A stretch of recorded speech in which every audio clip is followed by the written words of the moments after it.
Our story today is called The Exact Science of Matrimony.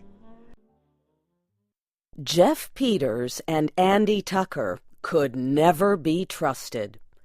One day, the two men decided to open a marriage business to make some quick and easy money. The first thing they did was to write an advertisement to be published in newspapers. Their advertisement read like this: "A charming widow, beautiful and home-loving, would like to remarry. She is only 32 years old. She has $3,000 in cash and owns valuable property in the country. She would like a poor man with a loving heart. No objection to an older man or to one who is not good-looking. But he needs to be faithful and true, can take care of property, and invest money with good judgment. Give address with details about yourself. Signed, Lonely, care of Peters and Tucker, agents, Cairo, Illinois." When they finished writing the ad, Jeff Peters said to Andy Tucker, "So far, so good. And now, where is the lady?" Andy gave Jeff an unhappy look. "What does a marriage advertisement have to do with a lady?" he asked. "Now listen," Jeff answered. "You know my rule, Andy. In all illegal activities, we must obey the law in every detail. Something offered for sale must exist. It must be seen. You must be able to produce it. That is how I have kept out of trouble with the police. Now, for this business to work, we must be able to produce a charming widow, with or without the beauty, as advertised." "Well," said Andy, after thinking it over, "it might be better if the United States Post Office should decide to investigate our marriage agency. But where can you hope to find a widow who would waste her time on a marriage proposal that has no marriage in it?" Jeff said that he knew just such a woman. "An old friend of mine, Zeke Trotter," he said, "used to work in a tent show. He made his wife a widow by drinking too much of the wrong kind of alcohol. I used to stop at their house often. I think we can get her to work with us."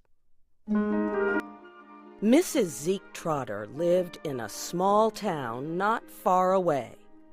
Jeff Peters went out to see her.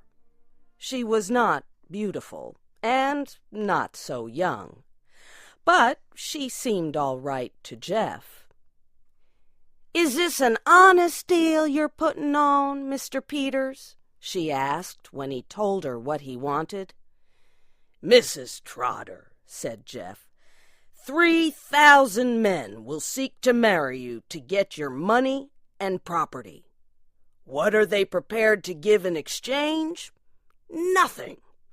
Nothing but the bones of a lazy, dishonest, good-for-nothing fortune-seeker. We will teach them something. This will be a great moral campaign. Does that satisfy you?" "It does, Mr. Peters," she said. "But what will my duties be? Do I have to personally reject these 3,000 good-for-nothings you speak of? Or can I throw them out in bunches?"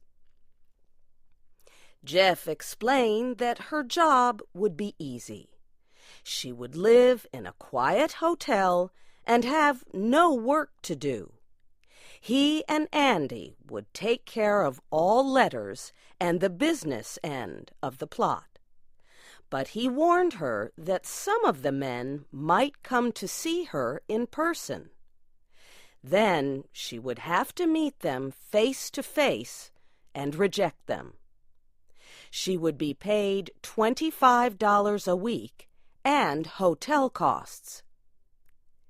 "Give me 5 minutes to get ready," Mrs. Trotter said. "Then you can start paying me."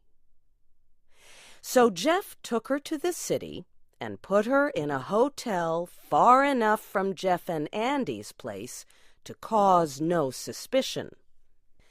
Jeff Peters and Andy Tucker were now ready to catch a few fish on the hook.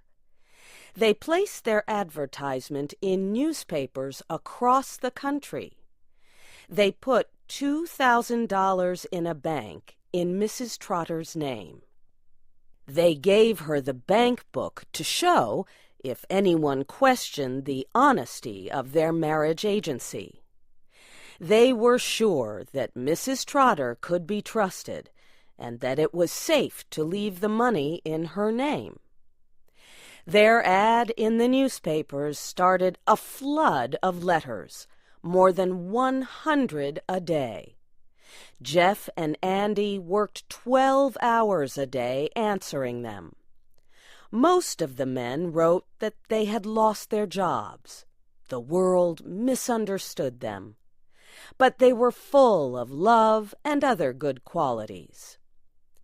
Jeff and Andy answered every letter with high praise for the writer. They asked the men to send a photograph and more details. And they told them to include $2 to cover the cost of giving the second letter to the charming widow. Almost all the men sent in the $2 requested. It seemed to be an easy business. Still, Andy and Jeff often spoke about the trouble of cutting open envelopes and taking the money out. A few of the men came in person. Jeff and Andy sent them to Mrs. Trotter, and she did the rest. Soon, Jeff and Andy were receiving about $200 a day. One day, a federal postal inspector came by. But Jeff satisfied him that they were not breaking the law. After about 3 months, Jeff and Andy had collected more than $5,000, and they decided it was time to stop. Some people were beginning to question their honesty, and Mrs. Trotter seemed to have grown tired of her job. Too many men had come to see her, and she did not like that. Jeff went to Mrs. Trotter's hotel to pay her what she was owed and to say goodbye. He also wanted her to repay the $2,000 that was put into her bank account. When Jeff walked into the room, she was crying, like a child who did not want to go to school. Now, he said, "what's it all about? Somebody hurt you? Are you getting homesick?" "No, Mr. Peters," she said. "I'll tell you. You were always a good friend of my husband, Zeke. Mr. Peters, I am in love. I just love a man so hard I can't bear not to get him. He's just the kind I've always had in mind." "Then take him," said Jeff. "Does he feel the same way about you?" "He does," Mrs. Trotter answered. "But there's a problem. He is one of the men who've been coming to see me in answer to your advertisement, and he will not marry me unless I give him the $2,000. His name is William Wilkinson." Jeff felt sorry for her. He said he would be glad to let her give the $2,000 to Mr. Wilkinson so that she could be happy. But He said he had to talk to his partner about it. Jeff returned to his hotel and discussed it with Andy. "I was expecting something like this," Andy said. "You can't trust a woman to stick with you in any plan that involves her emotions." Jeff said it was a sad thing to think that they were the cause of the breaking of a woman's heart. Andy agreed with him. "I'll tell you what I'm willing to do," said Andy. "Jeff, you have always been a man of a soft and generous heart. Perhaps I've been too hard and worldly and suspicious. For once, I will meet you halfway. Go to Mrs. Trotter. Tell her to take the $2,000 out of the bank and give it to this Wilkinson fellow, and be happy." Jeff shook Andy's hand for a long time. Then he went back to Mrs. Trotter. She cried as hard for joy as she had done for sorrow. 2 days later, Jeff and Andy prepared to leave town. "Wouldn't you like to go meet Mrs. Trotter once before we leave?" Jeff asked Andy. "She'd like to express her thanks to you." "Why, I guess not," Andy said. "I think we should hurry and catch the train." Jeff was putting all the money they had received in a belt he tied around his body. Then Andy took a large amount of money out of his pocket and asked Jeff to put it together with the other money. "What's this?" Jeff asked. "It's Mrs. Trotter's $2,000, said Andy. "How do you come to have it?" Jeff asked. "Mrs. Trotter gave it to me," Andy answered. "I have been calling on her 3 nights a week for more than a month." "Then you are William Wilkinson?" Jeff asked. "I was," Andy said.